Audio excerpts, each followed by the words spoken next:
What's up, WrestleManiacs? Welcome back to an all-new episode of Journey into Wrestling. Here we are. It's been 3 god-dang months, but it is episode 104. The boys are back in town. The club is back together. We are feeling oh too sweet today. But as the Podfather Nate here, joining me today, I have not come alone. Welcome once again, the man, the myth, the legend, Bullet Boy Buckles. How's it going? Oh man, it has been way too long.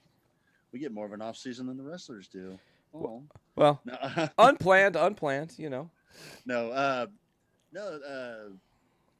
Just been busy as hell, man. We've had a 3 month hiatus. Yes, I sir. It's hate to been say it, exactly 3. I've got some things to say regarding the hiatus because I've been continuing to watch some of the programming. I say some, but it's been a wild roller coaster. I think we picked the perfect week to come back. Yeah, we picked Nate's Fantasies to come back to. I told you guys these kind of things might come to light. I just kept saying, if I believe hard enough, some of this shit could actually happen. And here we are. It's 2021, and things just got crazy real fast. If that's the way we're gonna take this, if that's like, if we're gonna continue on this whole like willing something into being, I'm gonna have to get off the show because I need to will Jessica Alba showing up in my apartment for the next 3 hours. 5 seconds. And then 2 hours and 55 seconds of tic-tac-toe or something of that nature. Just shows up. Hey, what's up? I'm leaving. Bye. You're just like, whoa. So I gotta ask now, because we've been off for 3 months. We got to explain why there's been a hiatus. I mean, we both just been working our asses off. You've had your new job. You're working like crazy. I'm working like a dog that's working for Jeff fucking Bezos. Like, it's busy. It's busy as shit. Congrats. He very eloquently summed up, we've been gone because work. And also, it's sometimes been like, we'll try to plan things and things will get like, in the way. I can remember, if you want a good example, this back in May, beginning of May, or actually even a couple weeks prior to that, like beginning of March, or April rather, April. You went and got your COVID shot, and we were going to record that night, and you texted me like, dude, I feel like shit, this shot's kicking my ass, let's hold off on it. So we did. I think that was your second shot, and like the next week we're getting ready to record. I'm like, dude, I got my first shot today, or my second shot today. I feel like shit, let's not do this. Like, and it just kind of like, life kept happening, life keeps getting in the way, and it just kind of give you a chance to recharge your batteries a little bit. And like, I've actually, and we'll talk about it here in a bit, kind of taken a bit of a hiatus from watching some wrestling. Like, I've had some interesting experiences with it over the last couple of months, and part of the hiatus for me was not really knowing what to say. And I'm going to get into it here in a bit. I mean, I can really get into it here. If you just want to dive into it. Sure, let's do it. Because really, I don't have notes for today. I haven't. This is more freeform, kind of a reintroduction, second act, if you will. I tried to keep up, even when we were recording, doing the live tweeting of Raw and SmackDown and all that, like I have been, until I got to the point where I was not enjoying the shows anymore. Like, there's a span of, and really, it's still going, a span of about a month and a half, 2 months, 3 months almost now. Raw is fucking terrible. Like, and I don't say that as I'm making fun of it in joking sense. Like, I can't watch this. Like, I would turn on the show, try to sit through 20 minutes of it and turn it off because I can't deal. And like, this is making me actively and not enjoy wrestling. This is making me actively not like this.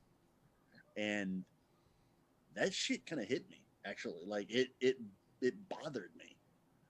Like, I've watched wrestling long enough, and obviously I'm the junkie that watches hours and hours of this shit all the time, but it bothered the hell out of me that not only was I not enjoying it, I didn't care. Like, it wasn't just that it was bad TV and I was like something to make fun of or whatever. I couldn't come up with a reason to watch the shit. It was genuinely going to be a waste of your time because you would have been spending more time. Like it. I was trying to find reasons to enjoy the show, like reasons to want to watch, and I couldn't come up with anything. And when you're like actually actively looking for a reason to want to care about stuff, and it's just not there. And to be fair, SmackDown is better almost by default. The Roman Reigns thing has been fun.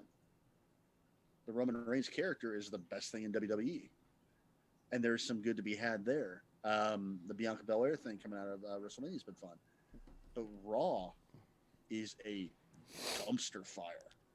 It is a dumpster fire in the middle of a tire fire in the middle of fucking Mar-a-Lago. It's awful. It's awful. Wow. It's awful. That's bad. Like, I know you're not much on keeping up on WWE shit. You haven't been, and I don't blame you. I mean, from afar, I do kind of tune in, and I started to watch Money in the Bank. I probably watched 2.5 matches and was just like, you probably watched more than I did. I was like, okay. I caught the last 2 matches. The only thing I caught was the women's Money in the Bank, which, okay, Nikki Ash winning was cool. And then now she's cashed in, which is, okay, cool. But at this point, why does it matter? That whole question of why does it matter can be applied to Raw in general. Like, if you look at what's going on over the last few months, why? What's the point? Bobby Lashley is your champion and has zero charisma. Like, he is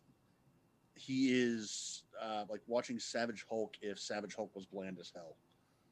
Like, he's big, smashy, but okay, it's like the Professor Hulk going back in time in Endgame and going, yeah, this all seems superfluous, but whatever. Yeah, like I guess I'll smash some things. Yeah, and he's fighting with Drew McIntyre because we can't not have Drew McIntyre in the main event scene for a year. And this is coming from somebody who likes McIntyre, but he's played out. And now he's doing weird like A&E history bits on all of his promos. It's not good. You have Miz and Morrison doing some stupid gimmick with pool toys. The women's division, you have fucking Doudrop. You have Piper Niven, one of the best female wrestlers on the planet, coming out in pigtails, backing up Eva Marie, who couldn't wrestle her way out of a cardboard box. She couldn't wrestle if you put an N64 controller in her hand. Deep cut to no mercy. Yeah. You showed no mercy. You have Alexa Bliss with adopting the Bray Wyatt character because Bray Wyatt just deuced out. He hasn't been on TV since Mania. You have a focus on Matt Riddle, and I get that some people dig him. He's a great wrestler. Every time he opens his mouth or appears on screen, I want to die. I hate him. You just want to go, ah! Like, it's I'm trying to think of a good, it's like, I understand why people like him. I can see why it's construed as funny, but it's so grating and annoying and just out and out stupid that I just want to choke him. I very badly want somebody whenever he's on screen to punch him in the face.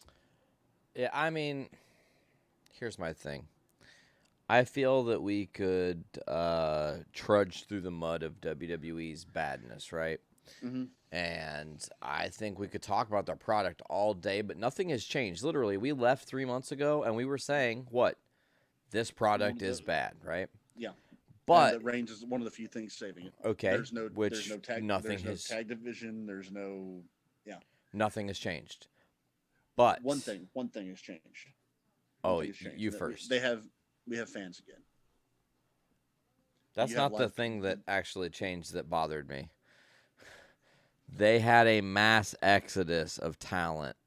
We're going to get to that. And in our time away, no, we can't gloss over it, though, because in our time away, you got to think, WWE cut 7 top champion level stars. Bro. Not just your Zack Ryders, no offense. not just your your Brian Brian Myers, no offense again, but like Not just jobbers was what you're getting we're at. talking about guys who can carry entire organizations, bro. Like the big names you're going to hit here, you're looking obviously at Aleister Black. You're obviously looking at Buddy Murphy, maybe to a lesser extent. The big name that's going to really drop people's jaws is Braun Strowman. Andrade. Andrade, yes. And I'm even struggling to name some of the others. You had the Iconics, the both two cut. both Iconics. Ruby Riott, Local girl to you. Mm-hmm. But in all with this nebulous budget reasons as the excuse for it. To which might be true. There's I think Nick Khan is the new man in charge over at WWE headquarters that's making all these decisions, who I guess doesn't give a shit about the product itself. He's just doing stuff, which a lot of people think maybe WWE is going to be for sale in a few years. I have no idea. I'm not a businessman, so I don't know. I like how Tony Khan jobbed Nick Khan over the rumored New Japan, like WWE working with New Japan. He's like, yeah, that's not going to happen. The Forbidden Door already swaying in one direction. It doesn't swing in all directions, bro. It's swinging pretty wild right now. Well, we're getting to the revolving Lazy Susan of wrestling doors, but we'll get there. The Forbidden Lazy Susan. There's your episode title. I'm sending that to you now. I do want to touch really quickly. Again, one of the very few things that's good in WWE. Honestly, other than NXT, I don't want to spend much more time on WWE. I really don't. Like Big E wins the Money in the Bank. Great. Roman Reigns and Edge have a feud. Great.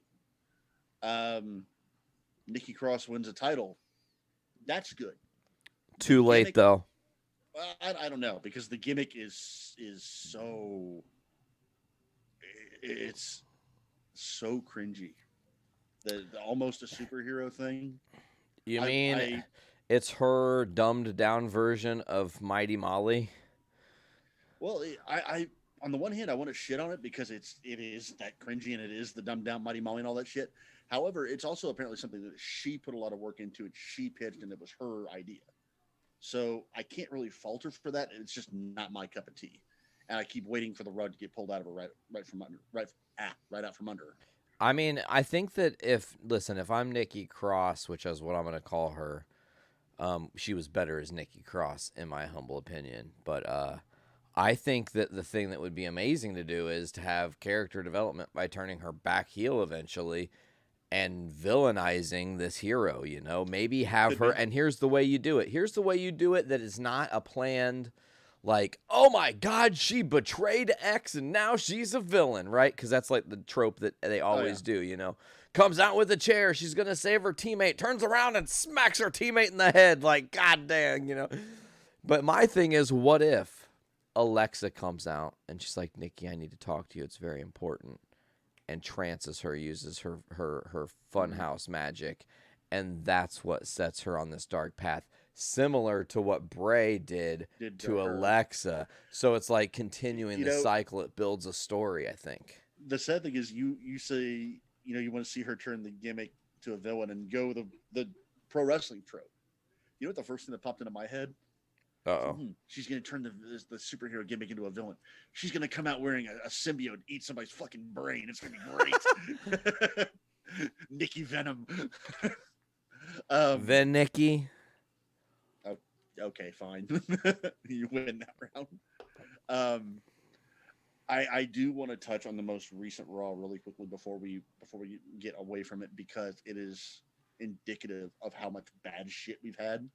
Because you have Charlotte versus Ripley for the title again. Now, granted, they apparently had a really good match at Money in the Bank. I haven't seen it yet. Partially because I didn't care. Because I have no interest in watching Charlotte, period. Good, bad, and different, I don't care. I have no interest in watching that character on TV anymore. She's the female Cena. And not the good kind. Not the good, I want to see him wrestle. Not the guy that they've got coming back now. But no, it's the character has not evolved in all this time yet. It's still in the main event picture. all the time. One of the things that I remember about early Cena with his, which is what you're reflecting on, is like he comes out and every time John Cena came out, you're like, well, fucking title changes hands right now. He's obviously gonna win. Like they're building it to him being the star.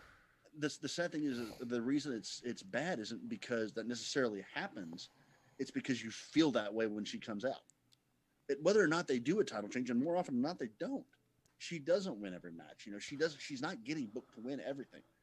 But the perception is that every time she's on there, well, here we go again. And that's stressing. That's tiring. And they're killing the Rhea Ripley character in the meantime. I mean, that's their MO, bro. Their MO is character destruction.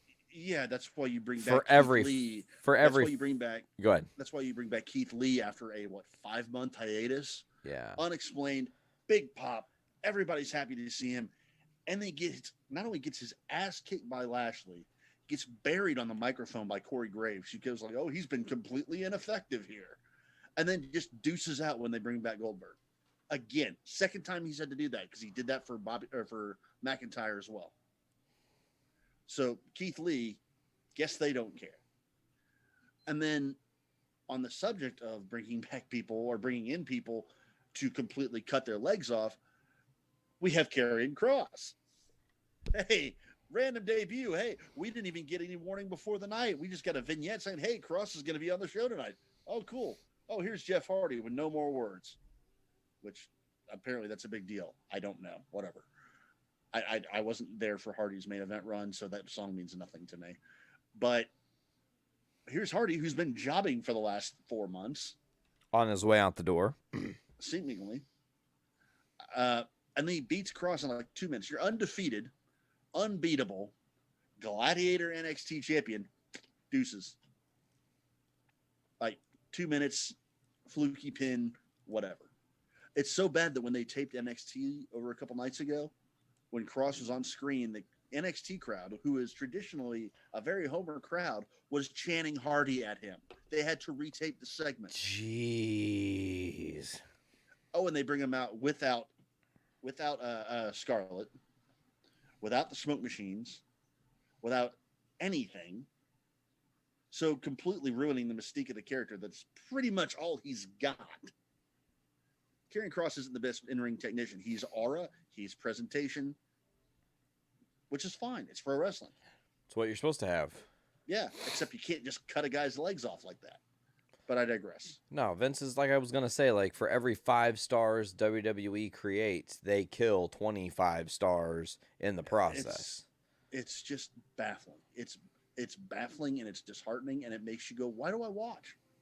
Why do I care about this?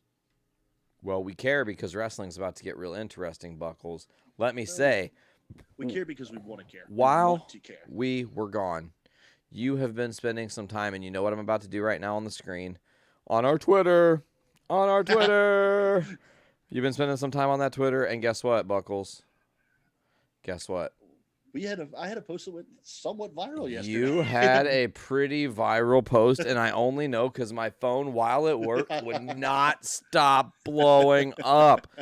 I'm like, dude, what did you do to these people? So here's the cool thing. For all the shit that I talked about Raw, and really you can apply most of it to SmackDown, because really the only saving grace for SmackDown has been Roman Reigns. I have been not live tweeting the shows because I've not been watching them. I'm not been enjoying them. I have been watching AEW. And even then, like, there's been times where I'm like, you know, it's cool, whatever. I'm enjoying it. It's better than what the other shit could be. So I'm here for it. This past Wednesday, this week's Dynamite was more fun than the last 3 months of wrestling put together. 1000% agree. Yes. Whether it's pay-per-views, no matter what promotion you work, that was fun. From the opening match being Hangman and it was Jericho and Spears. Yep. Which again, why would you care about Spears? But hey, it's fun. Then you get Nick goddamn motherfucking Gage I knew Excuse me, that call was him gonna Nick. pop you. I was like I was looking at my phone, so I was live tweeting something at the time, and when he starts, then MJF's go, oh, he stabbed somebody and he's robbing banks. I'm like, he's no. I My know they first wanted thought was, I'm pretty like sure New no. Jack died a couple months ago. Like, Well, I mean, what? I know who they're acting like it's talking about Nick Gage, but like I know that AEW supposedly wanted to get Gage in the Casino Battle Royal a while back and couldn't make it happen for whatever reason. But that's on pay per view. That's on something where you have a paywall.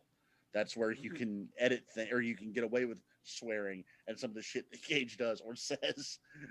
But no, Nick freaking Gage. That's how MJF calls it. That's what they have to call it on TV. It's Nick fucking Gage, the man, the king of this shit. Nick fucking Gage on live network television.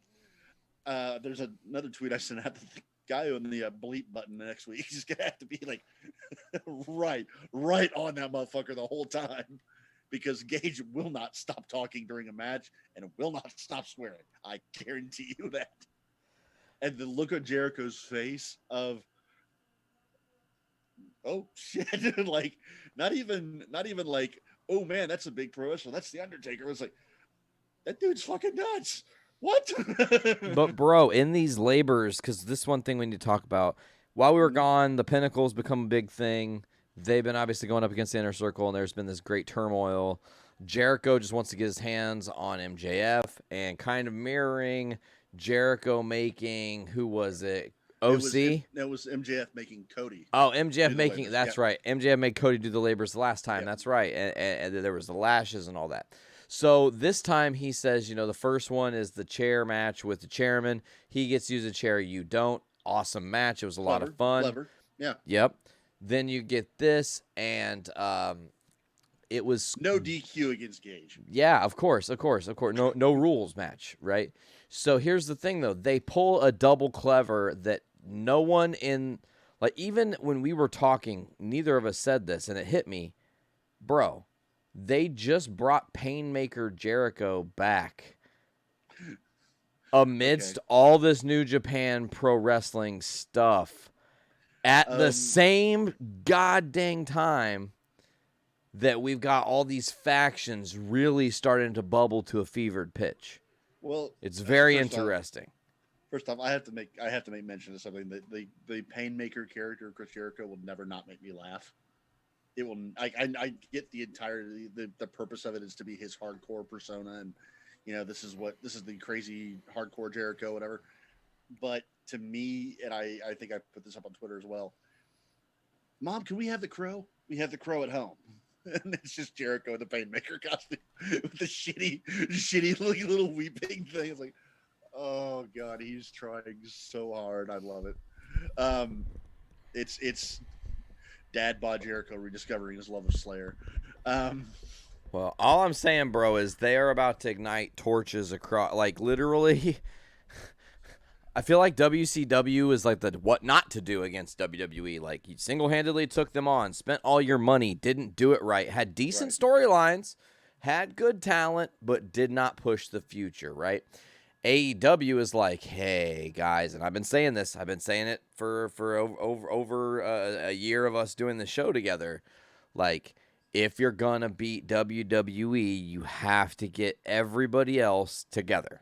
Literally, everyone else. Like, it's literally the bully on the playground mentality. There's the one giant dick. He's being rude. Everybody wants to beat him up, but no one's got the guts. So they all decide, you know what? Let's all work together and we'll beat him up. It's like Thanos. It's like the fight in Infinity War, except for instead of Peter Quill coming down and losing it and being like, this is my plan. Just wanted you guys to remember that. And then like, where's Gamora? Like all that. Instead of all that drama, it's like just, Doctor Strange walks down. He's like, what's up, bro? Let me just portal. Cut your hand off, and we have the gauntlet. Game over. Peace outside. We win. I just think of the end game where you have, and this is to your credit, the on your left scene from the end game where everybody portals in, and here comes NWA, and here comes Impact, and here comes MLW, and here comes New Japan, and all this shit. Sorry, I also heavy ADD moment. There's this giant dick. I'm like, did you shoot him into space? Hey, I'm gonna make Bezos jokes all night. I don't care. Um, he's bald. He looks like a penis. Stop it. it's true. Um, you a while back mentioned this whole idea of everybody coming together, and right now we have that territory, the revolving door, and the Forbidden Lazy Susan really is open because you have Impact, who recently had the debut of Jay White, New Japan pro wrestler and head of the Bullet Club. Bullet Club, recruiting new members of the Bullet Club in Chris Bay, fighting Omega, who is obviously AEW. On that same show, you have Mickey James, late of WWE. We didn't even get into all that shit with her. True. I'm not going to. But now has booking power at NWA, recruiting Deonna Purrazzo, the Impact champion, to come to NWA for this tournament she's putting on. Right, for the whole all-female pay-per-view. Meanwhile, the woman who's been half carrying the women's division at MLW or Impact at NWA. Oh, at NWA just got signed officially by AEW. Santa Rosa. Yeah. It's and we also have Hikuleo from New Japan. The New Japan US title has been defended on the last 3 shows. You have the Never title showing up on Impact. You have all kinds of crossover shit, and it's awesome. It's great. And it's only just beginning. Think about some of the stuff that's going to come. Yeah. Think about the fact that we could have an Okada Omega rematch on American soil at, let's say, Double or Nothing. Mm-hmm. Just throwing it out there. Or let's say have some of these AEW stars headline Wrestle Kingdom. What was this be, 15, 16? I'm not sure. I don't remember. You could have your... I would love to see it. I don't know if it'll ever happen, but a super show. Have a super show where you have Impact, you have New Japan, you have AEW. Hell, bring in MLW if you want. Bring in NWA if you can. Literally have as many dream matchups as you can put together. Like Ring of Honor would. It's like there's so many relationships that are being built and existing that it seems like a pipe dream on the one hand because you have way too many competing egos and things. However, it's getting more and more feasible every day. And there's 2 new names reported. I've been saying it. I've been saying it for 10 damn years. Ain't I been saying it, Miguel? Well, one of them. The 2 names. One of them is completely out of left field for me. And it's the one that seems to be more likely at this point, actually. You have, and this all came out, again, Wednesday. So the same day we're having all this Nick Gay shit, we haven't even gotten through that full show yet. Correct. Or the end of that show, which... Yeah, we haven't even gotten through most of that yet. But earlier on in the day, we get rumors first that CM Punk may be close to signing with AEW. We don't, and that's all we hear. There's no sources. There's no there's a lot of places reporting on it. And let's clarify real quick that Punk said a couple things in a few different interviews here, where he said, on the oral sessions with Moxley's wife, Renee Paquette, he said it's not about money. It's about interesting story and something that's going to draw him back into wrestling, right? He wants new matchups and he wants interesting stories. And guess what? Every single person not working for WWE just became available for dream matchups with CM Punk. Just saying. So Kenta, there's no confirmation there yet. Obviously, no confirmation yet because all we've heard is that he's close to signing and that they're talking and that. No pen to paper yet that we've heard. Now, let me kind of counterbalance that, though, because somebody else being signed and it's almost been guaranteed this rumor is real. That's is coming out of left field. What is actually pushing me to believe the other rumor is more likely, and let me explain. So, we also got news. Bryan Danielson, Daniel Bryan for you WWE fans, is going to AEW. He has already signed his multi-year contract with that company. Nothing confirmed. Nothing confirmed, but multiple sources reporting this, and it was blowing up the internet, right? And the biggest thing was he wants creative control. He wants to wrestle for New Japan. He wants interesting matchups, okay? Again, here we go. All the things he wants AEW can offer. I have to say that both of these come out of left field to me, and everybody's wanted to see CM Punk go to AEW ever since AEW was even announced. It's just been, there's a connection there. Everybody wants to see it. I thought he was more likely to come back to AEW. I thought you mean WWE? No. I mean, I thought if he's going to come back at all, it's going to be to AEW. Oh, gotcha. But I thought he would come back at some point. Like, I always thought at some point he's going to show up on one of these shows just for shits and giggles, just for the even if it's just in the crowd, just to rib the fans. It could be. I mean, just to throw a promo out and say something, just goof around with some of his buddies. I think he wants to scratch the itch. Daniel Bryan or Bryan Danielson, I didn't expect, even when his contract ran out at WWE, because that's what happened. He didn't get canned. He didn't quit. His contract ran out and he refused to sign a new one. Reportedly, he wanted to work out a deal with New Japan with WWE, and that fell through. And that's where the talks with Nick Khan and all that rumor with the Forbidden Door really kind of sparked. Right. So I thought, I didn't see Danielson going anyplace else because I thought he was done. I thought this is him, riding off into the sunset to go be a dad. But you got to think, man, he has a whole second career ahead of him. He does, but he's also had 2 kids since that second career. And that's been what he said. He has come out and said on TV in interviews that he wants to be around for his kids. He wants to be a dad. He wants to be there with them.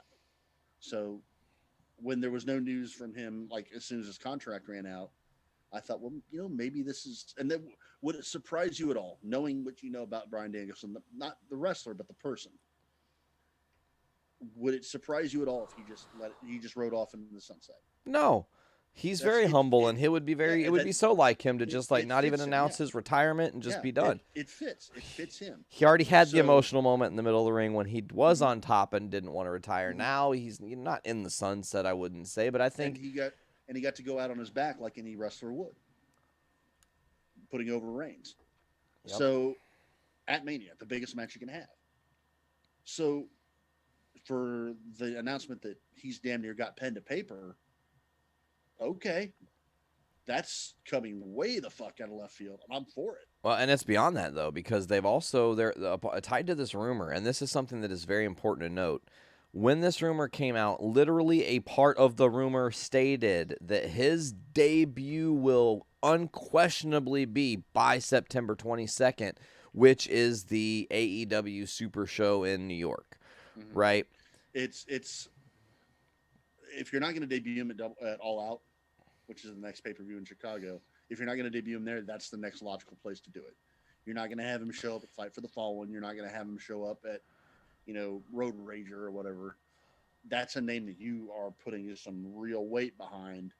So yeah, the first New York show, and it's already affecting their booking.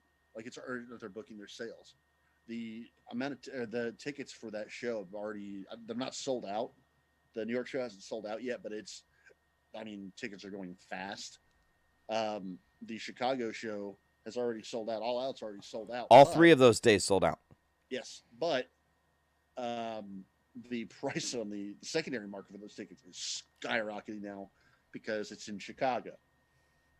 So if Punk's going to come back, that logically makes sense. But going back to this past Wednesday, so we've got all these rumors happening. And nothing confirmed on any of this. Let me throw the caution tape out there. This is all hearsay. No matter what any of us had to say, nobody knows until anything happens. And as soon as the CM Punk thing came out, it got stopped. Like there was no further information. Period. There hasn't been since. So not true. I'm just saying there's no Punk. Did you see what he tweeted? I did not. Oh. All right. So bear in mind that anything that Punk says is sarcastic as hell and it must be taken with a grain of salt. It's not words. That's why I believe it. Still. It's not words. It was a black screen. and it was a very, very specific music. And I'm going to pull up this very specific music and probably get copyright infringed on our show because they're going to be like, why do you play this music? I mean, you're not playing music, you're playing a tweet. No, I'm not. Well, yeah, but here, you'll know it right out the gate. Maybe if it's... Is it going to just start playing or is it an advertisement? It's a commercial, of course, ladies and gentlemen. We have commercials, so let's... Yeah, YouTube. Gotta love commercials. Yeah, YouTube. Is it for Raid Shadow Legends? No. I've never heard of Raid Shadow Legends. That's not ever really a thing that's Here come we go. across any screen I've seen before.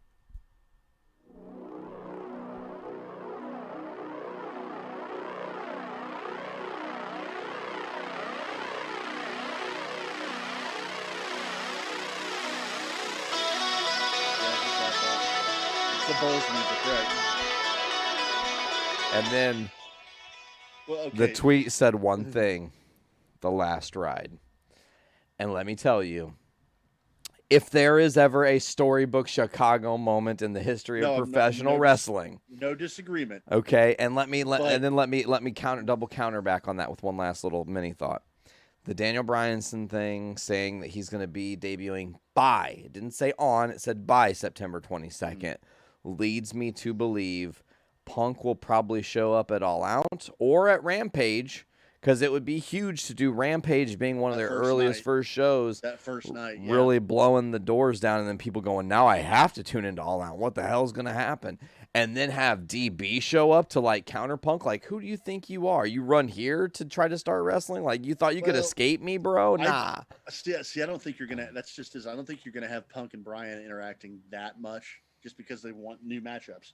Just because. I agree, but there's one match. Because that's. No, trust me. I have a DVD of their greatest matches here in my apartment. I would love to see them go again. However, I don't think you're going to see it right off the bat. Fair point. But I also kind of see how they did Matt Hardy and Christian Cage. So it's a similar vein of where maybe it's different because they're going to both be debuting similarly. But how cool would it be? Hold on. Yeah, they did Matt Hardy and Christian Cage 6 months after Cage debuted. I guess that's true. It wasn't right away. My bad. Yeah, like it just feels like it was right away because it's still fresh. But here's the thing with Punk. Yeah. He and Bryan, when they were both in WWE, should have headlined WrestleMania 30. And I said it way back then, before WrestleMania 30, before Punk left the company even, I was saying, Punk DB Iron Man match for that title has to be your main event. Your two top guys of the time that are like your Rock, like your Austin, but instead Vince focused on the past too much and drove one of his best guys out. So that's literally money that was left on the table in a moment that was left in time. True.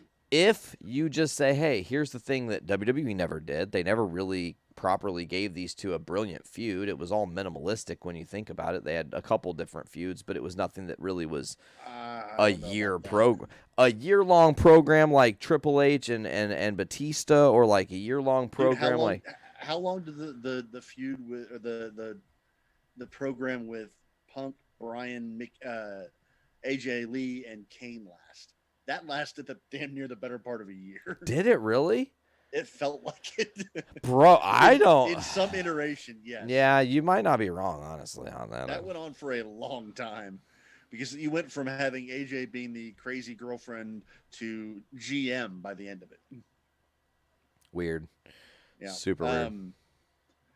The only thing I want to say about that Punk tweet is all of that makes sense, but all of that would be a perfect troll on his part too. Oh, totally. You have to admit that. Oh no, I know for a fact that would be a perfect troll. From a man who is a avowed troll. Here's the thing though.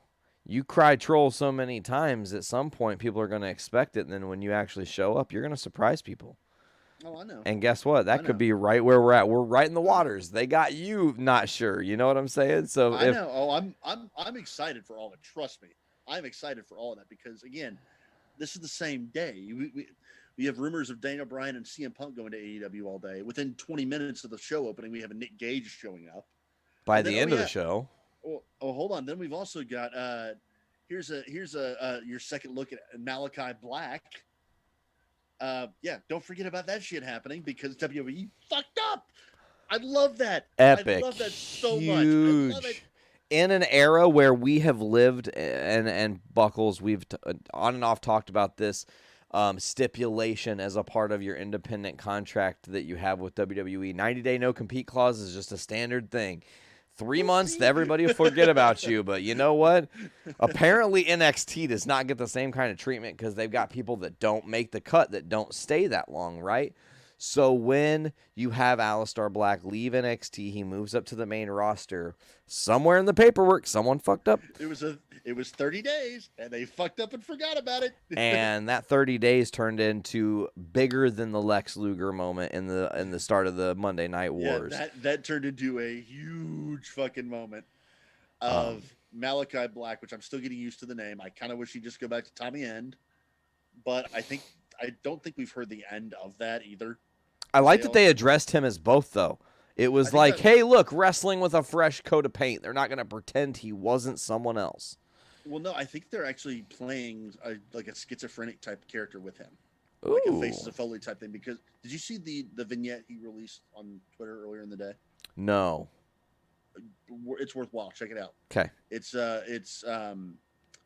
set in like an asylum, I do believe, where two psychs are going in and evaluating him, and I think he straight up murders both of them.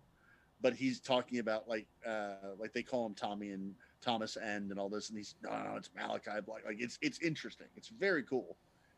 And then he had his debut later that night. Like no one expected that. He's like, oh hey, Aleister Black pops up with a new video. That's kind of neat. Oh shit, he's on TV.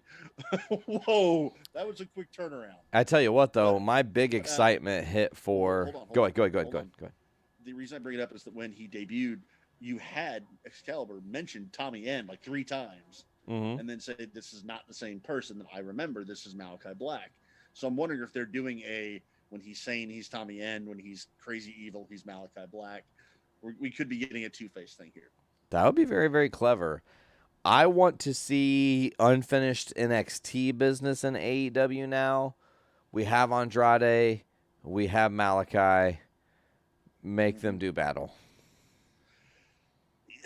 Yes and no, because that feud wasn't the greatest to begin with. Because, honestly. Well, I think it could. No, I hate to say this, the two of them didn't have that great of chemistry. Okay, I think that's fair. They got a main event title match at TakeOver. That's hard to top, and that's still, really good shit. You can't really top that in modern wrestling right now. Okay, fair enough. I haven't really mentioned NXT much, and we probably won't get into much of it tonight. But for all the shit about Raw and SmackDown being terrible, and as fun as AEW was this week, I've had some ups and downs with AEW. NXT is still consistently probably my favorite program. It's the one that I enjoy watching the most, but that's just me personally. I love AEW, don't get me wrong, but NXT is probably the one that I enjoy the most just because I enjoy the presentation of it a little bit more. Just completely personal. But NXT takeovers are still kind of like, that's the highlight. When was the last time we had a bad takeover? You haven't. Period. Is that even a thing? A bad takeover is better than most pay-per-views, put it that way. Yes. But the two of them had a takeover main event, and it was a good match. It was a good match, but it wasn't it felt like it wasn't what it should have been or it could have been. And I'm wondering if you can't really put two people in a better position than that. So I'm kind of wondering if they just don't gel as much. That could be. I have more plans for Andrade myself that I want to get into. Sure. If we're fantasy booking stuff, because Malachi right now is going to be tied in with Cody. Good. And I hope that he's writing Cody off from maternity leave or paternity leave, I guess, because Cody needs to. I feel like Cody's inching in on that Charlotte territory where he needs to take a break. Maybe not quite as bad, but it's a little annoying at times. Here's Cody being Cody. When Cody shows up, the show stops because the show becomes about Cody, and that gets a little grating at times. That and his matches are getting to be like, I used to call him one of the best storytellers. Now it's every match is an epic story that he has to tell. It's like, okay, calm down. And he always bleeds. Yes, and he bleeds like his like his blood is just like He's oozing trying out to of his make skin. his dad's head look normal. You never go full Dusty. No. Um, but With my razor I'm hoping blades, if you will, baby. there you go. We need to get Brando on here. Need it. Anyway, where I wanted to go with Andrade and continuing on Wednesday night show, we have another surprise debut. The Java. I have to do it. Sorry. Um, and I want to point out that I know I've hyped up Lucha Underground before on the show. Chavo was actually the very first match on Lucha Underground. Mm-hmm. Was him and Blue Demon Jr. Chavo actually played a really, really good shitbag, scumbag heel on Lucha Underground, so he's got the chops to do something like that. I'm kind of digging him as I'd rather have him than Vicky managing Andrade in a heartbeat. Fair. In a heartbeat. That said, Andrade's history, what brought him to national prominence was not being Andrade, was being La Sombra down at CMLL and AAA, running Los Ingobernables, the original faction, which then took off in Japan with Naito and Evil and Sanada as Los Ingobernables de Japón.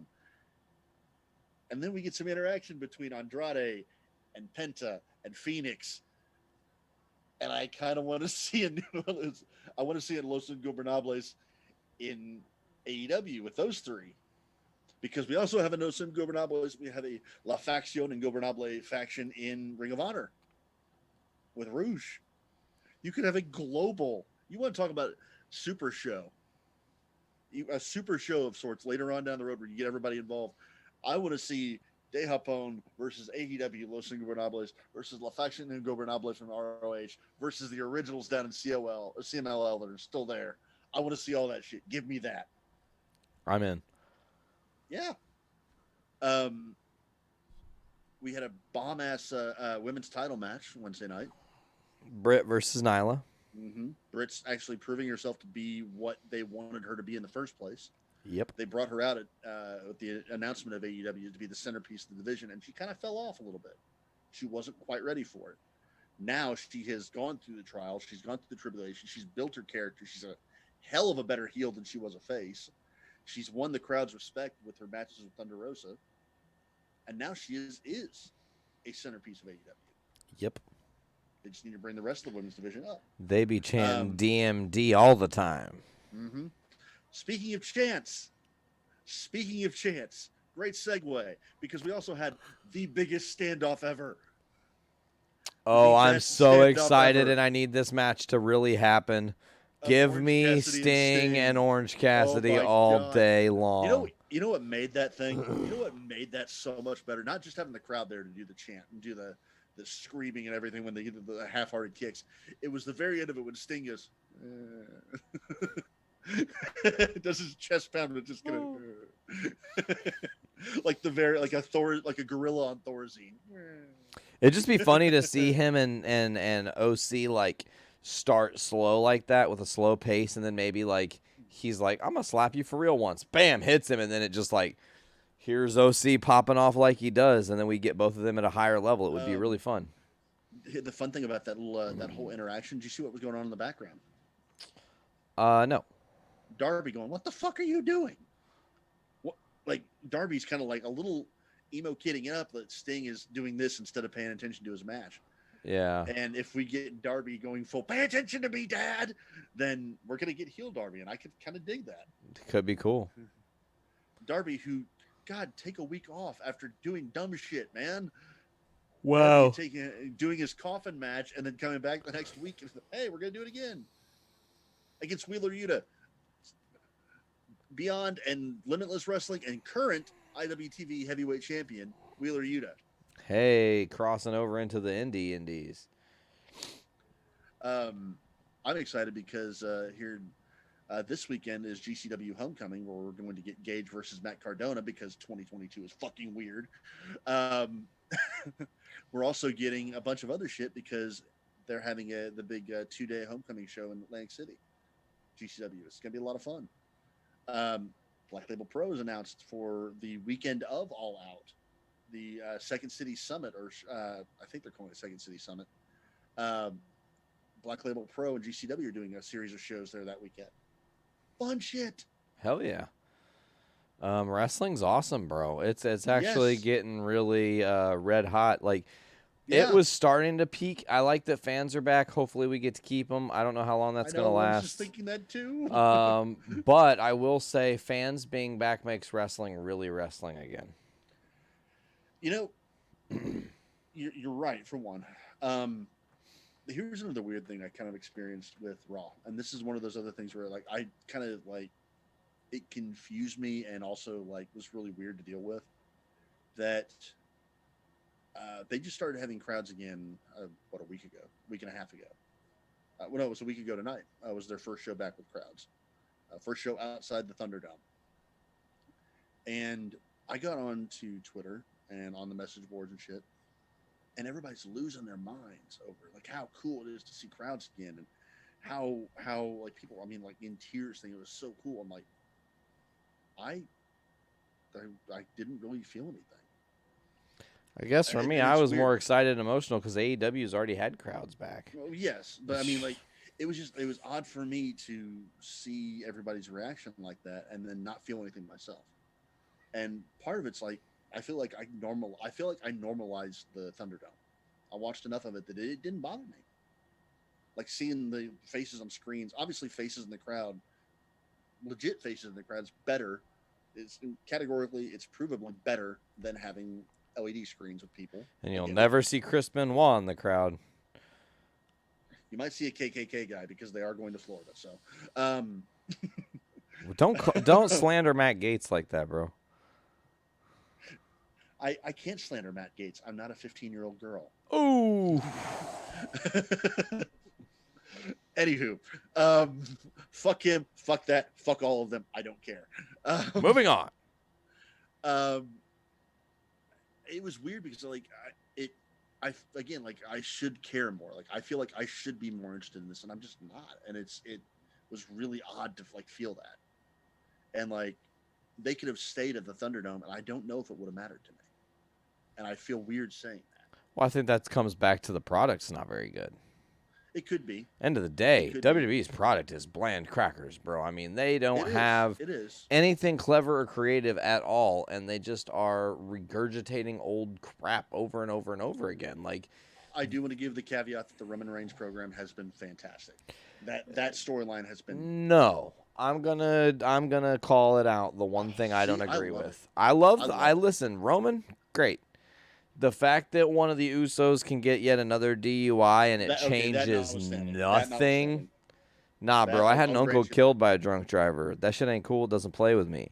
No, so, absolutely. So the fact that they just didn't even do anything and he's just still on TV to me is like, bro, what does that tell people? Like, it's okay, it's fine. Let me give it a little caveat for my statement about why the story. I think the story itself, not the people involved in it necessarily. The bloodline storyline, the Roman Reigns saga has been great. The idea of him being this mob boss, gaslighting his cousins into doing his bidding. You know, it seemed kind of neat to me that like he wanted them, like they were trying to win the tag titles when Jimmy first came back, and Reigns clearly didn't want them to because they would be overshadowing him. He's the only one that can be a champion. Like, every note that Reigns character himself has hit has been pitch perfect. I mean, pitch perfect. And to the Edge feud where he tapped out a few times, where it's the heel getting his comeuppance without having to lose. Now, I don't like that they're not writing Jimmy out of the story. It should be. Absolutely should be. Could have found a way to have Edge like attack him backstage or anything. I mean, yeah, they really could have easily done any of that. They're worried. They're trying. The rumor is they're trying to set up for a Reigns Rock feud at Mania next year, so they're piss scared of doing anything that endangers that possibility. That's what they're getting at.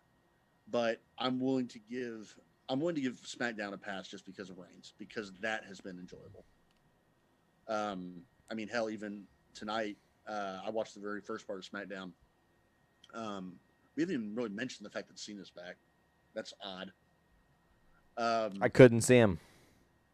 Did you catch Pat McAfee on that when he came back in at Money in the Bank? The music hit. There's this beautiful little sequence of moments where Reigns is staring at the crowd, yelling, "Acknowledge me, acknowledge me." The music hits, and Reigns' facial expression changes on a dime, from smug, rar to what the fuck. You have Michael Cole screaming about Cena. It's Cena. It's Cena. Cena's obviously having the time of his life, and you hear McAfee go, "Where?"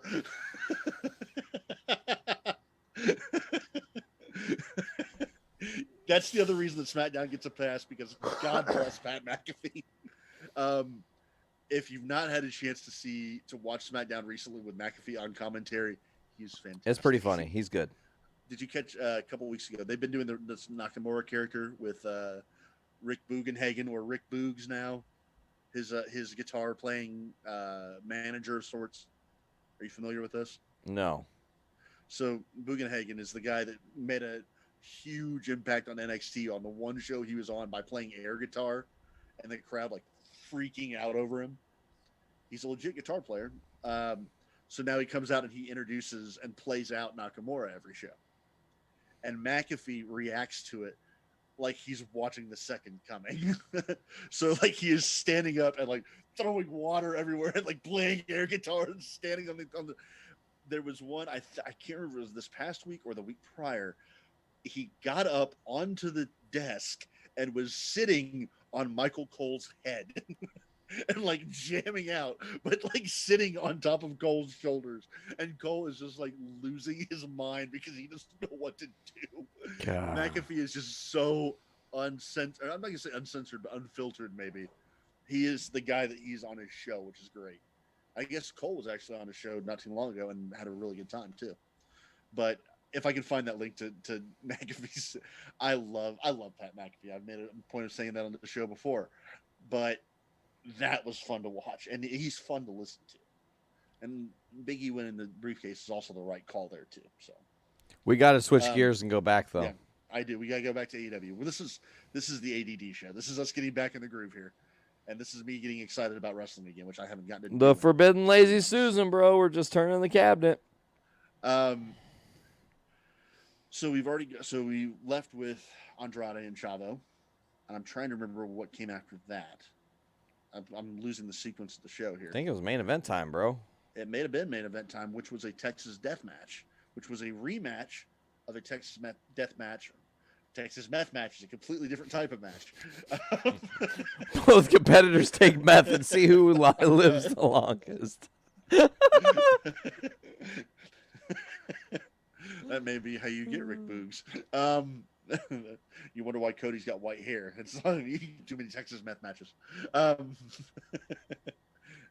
God, Jake the Snake Roberts is going to be leading the charge. Is a rematch of a Texas death match from Wrestle Kingdom a couple of years ago that was great. One of the last matches with fans. Mm-hmm. One of the last matches with fans. And the two of them, being Moxley and Lance Archer, tore it up. Tore each other up. Yes.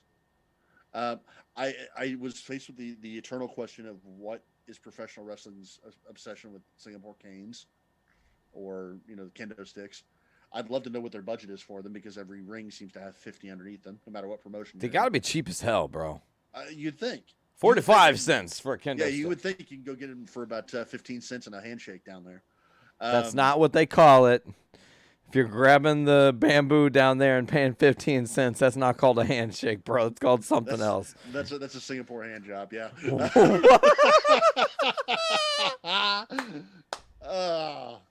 God, I miss this shit. That needs to be. I want that to be the episode title, but I think it's a little too vulgar. People are like, "Whoa, what did they get into this episode?" I still like the Forbidden Lazy season. I still like. We're gonna keep it. We're gonna keep it. Maybe even gotten into Impact and some of the shit they've had happen recently. A little bit. I do want to get it. I want to hit a couple things from them in a moment, but yeah, Archer and Moxley tore the house down. They tore each other up with forks. What the fork? With a fork. They went with the full Abdullah the Butcher route. And then you had, Archer actually winning the belt, stopping an almost 600-day reign for Moxley. Now, granted, it's a 600-day reign because Asterisk. COVID took up 450 days of that. But and then you immediately have Hikuleo, who was um, mentioned earlier on the show and is an active New Japan talent, came out. And he's a giant. He's big. He's Haku's son. He should be big. He's so big. He's Haku's son. And wait a minute, there's two other Haku's sons, aren't there? Huh. I'm pretty sure they might be gods in the ring. Yeah. Although I really wish Tamatonga hadn't cut his hair. I like the old look better. Yeah. But, and unless I'm mistaken, I don't think they're currently title holders in New Japan. New Japan's in kind of a weird flux right now. Although putting the belt on Shingo Takagi, great move, great move. And shout out to Kota Ibushi, who is apparently out with pneumonia of some sort. Dang, get well, Yeah. Kota. Yeah. So yeah, AEW was a fantastic show this week, and really was the most fun I've had watching in a while. I do want to give a quick shout out to Impact because we did have the re-debut of Chelsea Green. You had Mickey James coming back, and then you had the Jay White thing finishing the show up. W. Morrissey, formerly Big Cass, has been tearing it up over there too. Good Brothers won their tag titles, so you'll likely be seeing them carry some belts around on AEW soon. You had full-blown Death Machine Sami Callihan coming up short against Omega, who is gaining a bit of a reputation for doing hardcore matches of late for some reason. Never saw that coming. Come on, yeah, you did. Him and Mox had a great lights out match at the start of AEW that proved he could do it. He did. No, that's just it. He could prove he could do it, yes. But that was one match. You know, True. And he didn't have a history of doing it prior. Now he's racking up hardcore matches like he would Candy. Do you like the Lemmy look? I do, actually. It makes him look like an even bigger douchebag. And that's exactly the way you want him to look. Now, oddly enough, I don't look like the same look on the Jacksons because they just look silly. Yeah.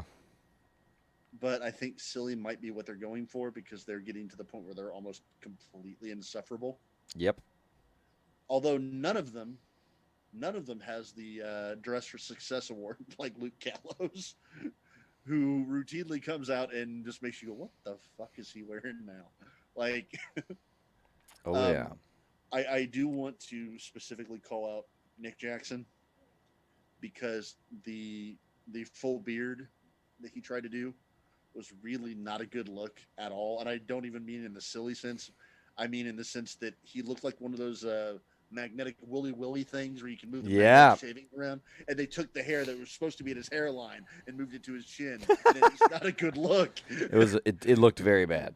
It looked horrible. And Matt, who can usually do some decent mutton chops, kind of looked like Hitler. Or like a cross between Hitler if Hitler was a porn star. I'm just going to disappear. I'm just going to disappear into this microphone for the rest of the match. And now that you've said that. That might be a secondary episode title. Hitler if Hitler was a porn star. No, we're not going there. That's a gross image. That's why I'm covering my face. We want to talk about Eva Marie, not Eva Braun. Oh, God. Oh, I'm back.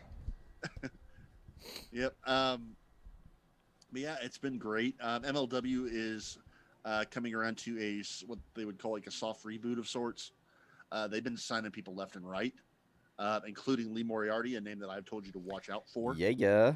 Mm-hmm. There's a bunch of indie guys that are going to be with MLW when they do renew. And MLW has also signed one actor that I've wanted to see get brought back for a long time, and I'm very happy. Now going by Cesar Duran, was El Jefe. He was the lead villain in Lucha Underground. Nice. Now is with MLW as a similar I think it's Azteca Underground. This is his new faction, but they're leaning really heavily. Dario Cueto is now Cesar Duran, and leaning really heavily into some Lucha Underground inspired vibes on MLW, which I am here for because anyone who I'm telling you, you should be watching Lucha Underground. Hell Again, yeah. I have to get that bit It- plug every show. Every episode, we're gonna get it in there, I folks. will. By God, I will carry that flag. Ring of Honor has been fun. Roosh is the no, Roosh lost the title recently to Bandito, which is a big deal. Also a big deal. Danhausen and PCO are teaming together. I'm loving it. It's very nice, very evil. Yes, make lots of sacks of money off of you and me both, actually. He makes very many stacks of money off of us. Yep. I got my micro brawler in the mail the other day. And I bought a shirt that says "Very Rich, Very Famous." Yes, I honestly thought you were going to wear that tonight. I would have guessed. Well, I mean, we also, got they the did Bullet Club stuff because, you know. They did have a very interesting episode of Ring of Honor recently where the Briscoe brothers fought in their barn. They had a farm fight. The two of them have been not really feuding, but they were supposed to be tag teaming together, and then kind of got into a bit of a brawl between the two of them. And then their dad came out and said, "No, you're gonna settle this in the field." So they fought down the family farm. I think it was like one of the an anniversary episode of Ring of Honor or something like that. It was fun. Weird. It was cinematic and it was fun. Like he jumped off the top of a roof and did shit. Like it was fun. Nice. Excuse me. Trying to think if there's anything I missed. I haven't really talked about NXT. We have a new takeover announced. And without I can get into some spoilers because the next 3 weeks of NXT have been taped. So we know what's going to happen. But we brought Samoa Joe back. Hey, the guy who got released. We brought him back because Triple H was pissed that he got released. But he came back as Regal's enforcer. And they've teased every fucking possible match with Adam Cole, with Pete Dunne, with Karrion Kross. To which I'm in favor of all of the above, especially the Pete Dunne match. I'm here for that. But it appears we're going to be getting Kross versus Samoa Joe for the title as the main event of our next takeover. I hope they don't mess up this. Well, I don't know because they're kind of screwed by WWE. The botched debut of Kross is hanging over that like an albatross. Yeah, now you almost have to pull the title off of him to make it make some sense. Like he's on a downward trend. Well, not even that. If he's getting called up, then the title's gonna have to come off of him. Also true. One way or the other. I did like the most recent episode. They got around the Joe is not supposed to be fighting with people unless provoked. But he told Regal he wanted the match with him, and Regal said no. And then the end of the show, Kross did the forbidden thing and beat up William Regal. We also have Tegan Knox and Shotzi Blackheart getting called up to SmackDown as Blackheart Knox because God hates first names apparently. And another kind of a stab at NXT because Tegan Knox had just literally the week before re-debuted on NXT after weeks of vignettes.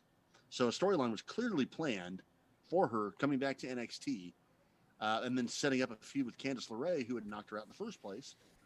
So big story there. Probably a takeover match. No, you're going to SmackDown. Screw NXT. You're going to SmackDown. Yeah. Oh, and Tony Storm apparently going to be going to, I believe, Raw. I think. I can't remember where they teased her at. We also supposedly have a draft coming up, which could bring more people over. NXT does need a little bit of a shakeup in terms of some of their talent because the main event scenes are getting a little stale. Kross is getting a bit more long in the tooth because he doesn't really do much. Finn Balor, make up your mind. I'm going to say something that's probably going to piss some people off. I'm not a big Balor fan. And I was happy to see him go down to NXT and get an actual character because when he left, I'm like Balor himself, his moveset's cool, but he doesn't do anything that really anybody else doesn't do in my mind. Like he's not really doesn't come off as that unique to me. Sure. Especially without the demon paint. The demon paint was something unique for him, and they got away from that because they really embraced it in the first place. But when he goes up to WWE, he has his injury issues, comes back, and his last run on Raw and SmackDown, he was smiling, happy, generic babyface. He had zero character whatsoever. Like his last feud with like Bray Wyatt and everything that was done halfway through, he just didn't have much character. He was just a babyface. He goes to NXT and he has the Prince character. He turns heel. And then it's kind of kept in a tweener limbo for a little while. But goes back up to SmackDown last week. Big pop, big debut. With the Prince logos and the Prince, Titantron and everything. But back to last time we saw Balor hand gestures and not doing the finger guns, but he had another match tonight that I watched with Sami Zayn, which I should be excited for that because both of them are very good wrestlers. Yeah. But Balor's already reverted to that same character. There's nothing there. You can call him the Prince, but he's not doing any of the stuff he did on NXT. He's not acting heelish. Maybe they're going to make him turn. I don't know. Maybe they're going to redo the heel turn like they did in NXT. I hope they do. But it feels to me like Balor's just going to be another body there. And even though I may not be a huge fan of his, I do recognize that he is talented as hell. So there is reason to have him in big matches. Like, I get it. Even if he's not my cup of tea, I get it. So turning him into just another babyface in the mid card does you no good. So I happy to see him come back. I think he probably would have rather stayed in NXT. Yeah. But who knows? It's a throat clearing party here, by the way. Yeah, we're just getting back on the swing of things. We got to get our vocal cords more adept to doing this, but I don't really know if there's a whole heck of a lot more to touch on. We're kind of just like literally loosely getting back into the wrestling canvas, and as we keep trudging on, we're going to learn more stuff. We're going to see more things. We've got a bunch of wrestling coming up very soon, Buckles.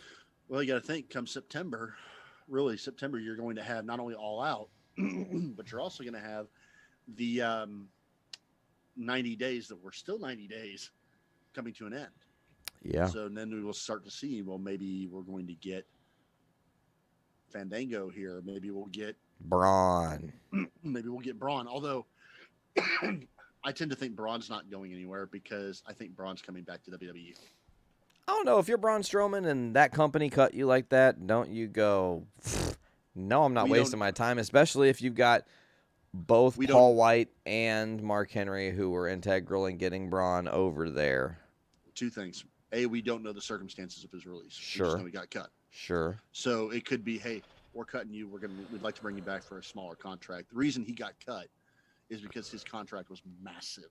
Insanely massive. Yeah, they were paying him out the ass because they gave him that contract at the same time that AEW was starting to pop off, and they were giving everybody big contracts. So he may come back for a smaller contract. It may just be, hey, we're cutting you and we're going to bring you back at a lesser pay, but we still want you around. Sure. The reason I say that is because he actually had new merch come out on WWE's shop the other day. After having been released. Interesting. And I think it actually said something like back and better than ever or something like that. So I don't know if it's still there. I haven't checked, but I do know it did hit.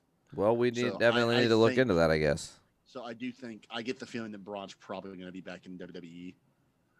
There hasn't been any rumor to him going anyplace else. But at this point, anything's possible. True. Very true. It would be fun to see him go to New Japan and be the Brock Lesnar of New Japan again, as odd as that might be. But you guys like Murphy, Tyler Breeze, Ruby Riott, the Iconics, they're all probably going to be coming around that same time frame. So September is really going to be when to watch things. Most definitely. We may have the Bryan, we may have the CM Punk stuff in between.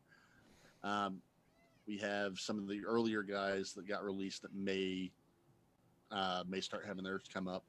But I know I've seen Fandango taking a couple indie dates already later on. I think I think Murphy's had at least one indie date posted, but I'm not sure.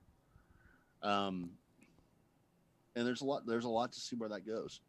Obviously, the CM Punk and Bryan thing is a big deal. If and when it happens, we have the lazy Susan of Doom, or the forbidden lazy Susan taking over. So we're going to start the show with me having my dog in my lap, and we're going to end the show with a cat in Nate's lap. Yep. Mr. Biscuit decided to claw me while I was doing the podcast, so I just scooped him up and said, "You're stuck now, dog." Cat. Cat. Mine's currently, I wish I could tilt the camera around, just laying on the couch and staring at me over there. But, yeah, Lucha Pup over there. But I think that about wraps it up for this week. Yeah, we did it. We got out of here in a reasonable time. Mm-hmm. Now, going forward, and I was going to discuss this off the air, but I'm not sure if we're going to be back weekly. I'm not sure how this is going to work out because our schedules are all over the place. It could just be when an episode gets posted, I'd like it to be weekly, but we'll see. Me too. I would like to see this continue on to a weekly thing, on to 105. But we're just going to, like Buckle said, see, just really based on how our schedules work. It's hard being leaders in our jobs because we have to be there to lead. That's why we are not doing seasons. That's why we're doing the numbers. Also true. Well, bro, it won't be 3 months next time. We promise. Which is a funny reference to the second episode of Journey into Comics, because the second episode was 3 months later. ... Pringles. I can only imagine. Not Pringles canned stuff like what usually gets brought up in our group. Nothing to do with that. God, no. Love you, Tyler. Okay. But, folks, as always, you can check out Journey into Wrestling on all the different platforms. Get us on. God. Well, just look on the screen down there. And for those of you who, it's over there. It's this way. It's this way. I don't know which way it is. It's somewhere. Anyways. Check us out on Podbean, Stitcher Radio, Spotify, Apple Music, Google Play Music, all the different podcasting platforms. Search Journey into Comics Network. Go to journeyintocomics.com. Make sure to get us on Facebook. Watch the show on our YouTube. We love interacting with you guys, so send your thoughts, send your questions, send your complaints. Follow the Twitter. Hold on. I wasn't ready for that. Twitter, you got to prep the man. Twitter! So you can see Buckles say something like... your tweet, which was WWE brings back John Cena, AEW, New Japan cameos, WWE brings back Goldberg, Nick Gage appears, dude.